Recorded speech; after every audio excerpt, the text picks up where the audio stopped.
Please welcome Debra Eschmeyer.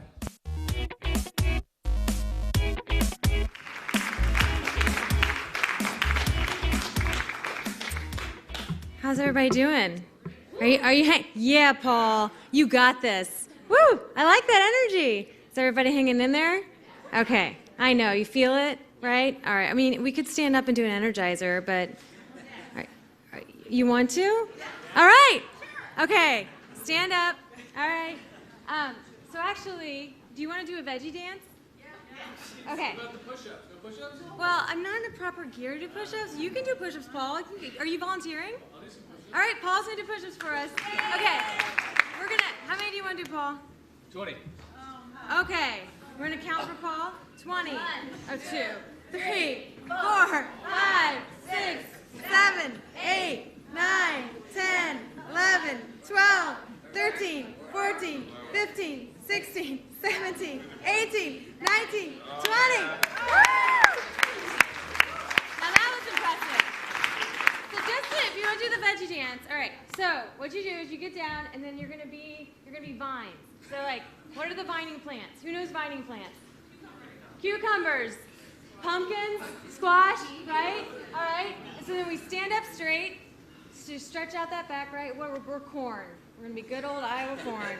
I got you, Fred, right? And then we're going to go and we're going to branch out. Just going to stretch it out a little bit, right? We're going to be a fruit tree. Does that sound good? Let's be some apples. Sound good? Okay, and then we're going to bend over and we're going to be sunflowers. Is that nice? Just stretch your back a little bit. Nice. Is that good? Feel better? Okay. All right. A little let's move in there. It's always good. So thank you. I know you guys are probably a little exhausted from long and phenomenal conversations, but I want to thank the New York Times for recognizing the importance of food, and of course to the Stone Barns for setting the bar and hosting, because we all know it'd be fabulous if all of our conferences were this closely connected to the land. So thank you for that. And I've been actively listening over the past 2 days to our illustrious speakers, and I've actually been listening to many of them for years. And you all very much continue to inspire and challenge and fuel my thinking, so thank you. Just a year ago, I was actually sitting in the second to last row, like right there, the lovely lady with the, right there, that's where I was sitting, as Sam Cass was giving the closing remarks. And so, as you all know, my predecessor, Sam, has the unique standing as the first person in history to hold the title of Senior Nutrition Policy Advisor to the President, and the first chef in the history of the White House who had 2 other roles of Executive Director of Let's Move and Senior Nutrition Policy Advisor. So now I'm the first farmer to have those roles, and I think that's pretty cool. And thanks. And Mary Nessel had suggested that I explain to you why I took this job in the first place, as I had a pretty great life before with running a farm and building Food Corps. So first off, who wouldn't want to work for the First Lady, right? She's absolutely incredible. But yeah, give the First Lady is tremendous, and she has dedicated so much of her platform to making the healthy choice the easy choice for families and pulling all of the cultural levers that are essential to change attitudes and behaviors in this country. And it has truly been a dream to be working this closely with her and for this administration. And I am just floored day in and day out and inspired by their vision and their leadership, and it is truly an honor. And so another reason I took this job was because I wanted to learn how to be more impactful and for how to work better with the federal government for the betterment of all of our efforts. I also took this job because I was working on food policy for years, building public-private partnerships, crafting a child nutrition campaign, writing farm-to-school legislation and child nutrition reauthorization, and in the Farm Bill. And I passionately believe in what this administration has been trying to accomplish with healthy kids and families. And I wanted to continue that momentum and to continue to take it to the next level.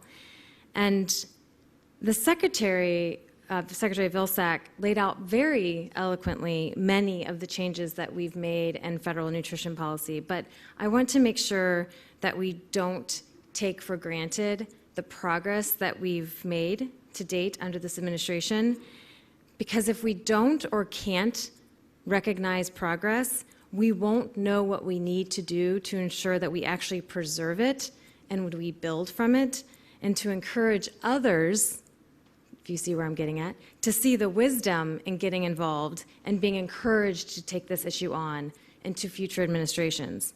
So first off, as a farmer, we have to give love to the White House kitchen garden. It is absolutely tremendous. Talk about a powerful symbol reflecting the values of the first family and their dedication to healthy food.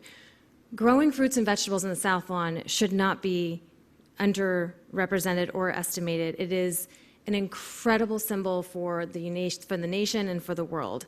We have the first ever beehive. We have the first ever pollinator garden. We have the first ever compost pile. And for those of us that love soil, that compost is beautiful. It is absolutely beautiful. I take every chance that I possibly can to visit that compost pile and to visit the garden. I adore it.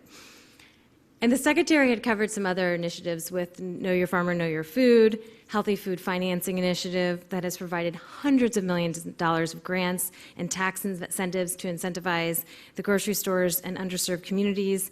We created My Plate and eliminated the food pyramid. We finalized the rule on trans fats that are no longer considered generally recognized as safe, which is going to be saving tens of thousands of lives. The menu labeling is being finalized. We're finishing up the nutrition facts label so it's easier for consumers to understand the healthy choice.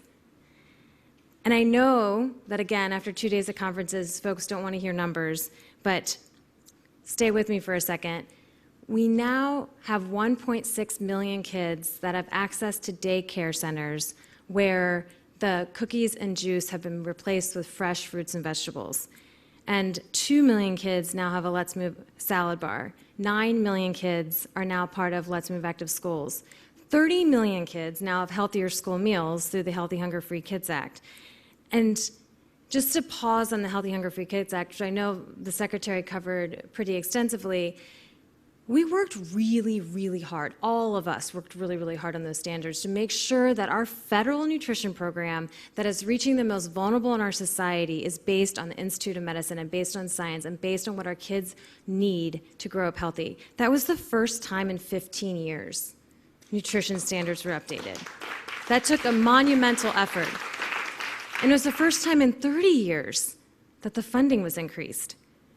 And now, in 5 years, this is the thing that we should just all really love, 97% of schools in the United States are now meeting those nutrition standards in just 5 years. It's mind-blowing. It's truly incredible. And another thing that a lot of folks aren't fully aware of through the efforts of Let's Move, but we have this initiative called Let's Move Cities, Towns, and Counties. I don't know if folks know about it.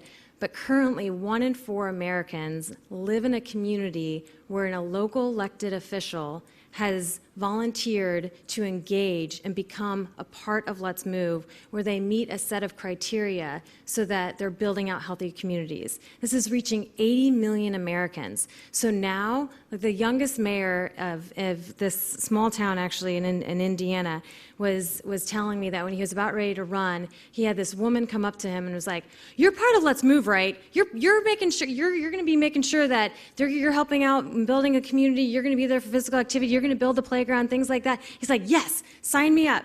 And all of a sudden, we have this brand new champion who before healthier eating and physical activity wasn't even actually on his platform. But it became part of his message because he had this template and he had a resource to go to. And that's 80 million Americans.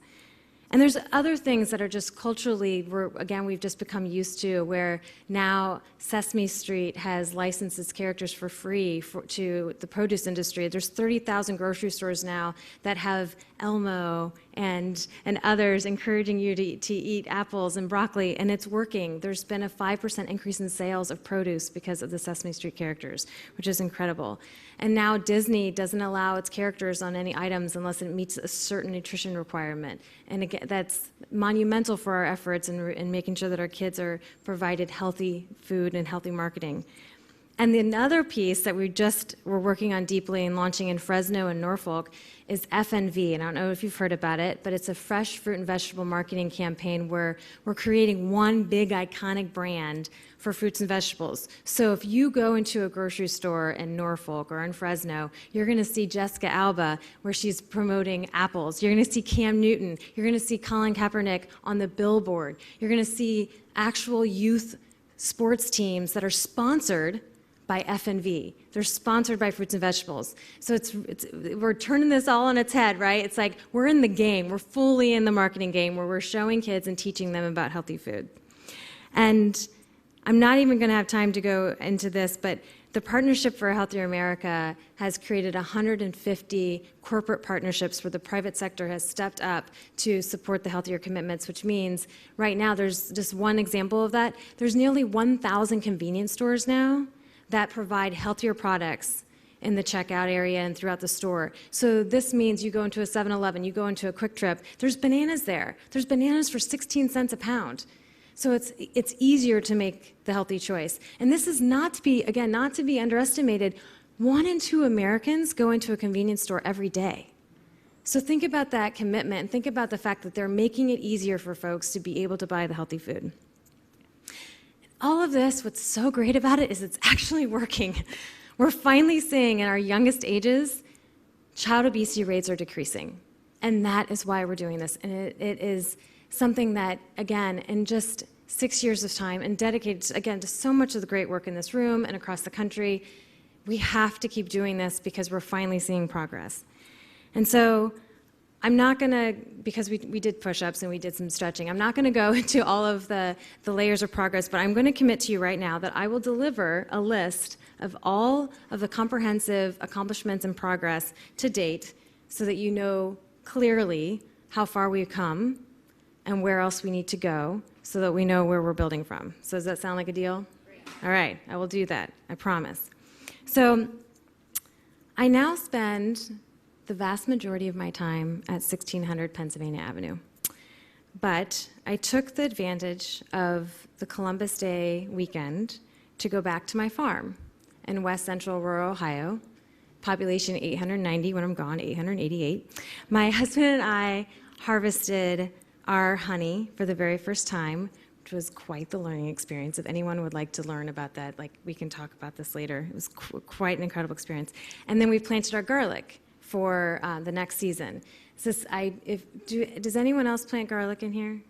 All right, please, if you want to have the feeling of eternal hope, it's when you plant garlic in the fall because you know you can just see it starting to pop in the winter, right? It's a beautiful, beautiful thing. But while I was home on the farm, I went to my happy place. So I'm going to get kind of personal with you guys here because not many people know about this. But I grew up just a quarter mile away from my hometown, or from my home farm. And it's just that feeling, when you're in your home place, the smells, the sounds, and the view. It's just kind of like a hug. You just feel warm. And I'm in my rocking chair in my backyard where I'm looking over my fields and I'm looking at our young orchard that we had planted and I'm looking at the clothesline that makes me feel forever young. And then the quintessential farmhouse peonies. I plant 4 new peony plants every single year, so eventually I will have a quilt of peonies in my backyard. And it's also a cost-effective way to do it. And I wrote this down while I was listening to the combines who were running the fields in all directions. This is a stark contrast from my office in the White House, but a fitting location to draft my thoughts on the future of American food policy, because as I'm looking over the fields, it reminds me of how similar farming is to creating smart, lasting policy. You must take the long view. When you look over your open fields, anything is possible. It's a blank canvas to paint, just like if you took up a blank sheet of paper and started to draft out a new food policy. But the thing is that if you have to take into account your soil health, your market, your growing zone, your economics, and you have to take into account the constant evolution of those conditions. So we must all work closely together to craft implement, and preserve smart policy to support healthier kids and families through our federal nutrition programs. And we all must be thoughtful and deeply strategic on what is achievable under the current political and cultural conditions, and consider what are the potential unintended consequences of our policies, and who are those partners and coalitions that could be built to achieve those goals. So that was just some thoughts that I had when I was sitting in the rocking chair. And I want to just express that I'm so encouraged by our collective progress that we've made to date, and I'm so incredibly thrilled and excited to have a First Lady that is dedicated to this issue well beyond this administration, which is such a gift to our work, and it's such a gift to the health of our children that we have this incredible force behind us. So, friends, I have to say every day is truly an honor to serve in this administration, to be serving all of you, and I'm grateful to have just this moment in front of all of you, and I appreciate your time, and I believe now Charles may have a quick question or two.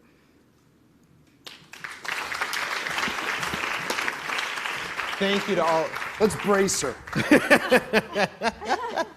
Thank you to all of you who stayed so late. So we do have, I think we have time for one question from the audience. You know, we started with Mark Bittman talking about the fact that he feels like there is not an American food policy, that this is a lapse of this administration. I think Deb has just spoken about sort of how she sees the administration embracing nutrition and what she sees the White House's role in that. I think we have time for one question from the audience. Yeah. Thanks very much for an excellent presentation, and I think a rebuttal, in a sense, to Mark Bittman's opening comments yesterday. He suggested that we do not yet have a policy, and yet the purpose of this conference has been to take us toward an American food policy. I would suggest that it would be valuable for this group to capture the messages that have come from this conference about our American food policy, to submit this to the New York Times for publication as a full-page presentation of American food policy today. This is urgent. We've talked about the loss of health among our children who may be expected to live less long than ourselves and their parents. The loss of cardiovascular health in children is taking place now. Adults 20 years of age and older are less healthy than the children who are born in generally good cardiovascular health. This is a major problem, and I think it's time that we be explicit about our policies and bring them to the American public and to the political process in the coming election year. Thanks very much. I think it's Well, I think that, I mean, that works. Yeah. So listen, that's live journalism. That's how it happened. We went through, we got some op-eds along the way. We had some interviews. We had a couple, maybe I was the comics. We had no sports. There was some business. And then we end with a full-page ad, which is very hopeful for you. Listen, thank you very much for joining us here at Food for Tomorrow. We hope to come back next year with an even better, bigger, broader subject.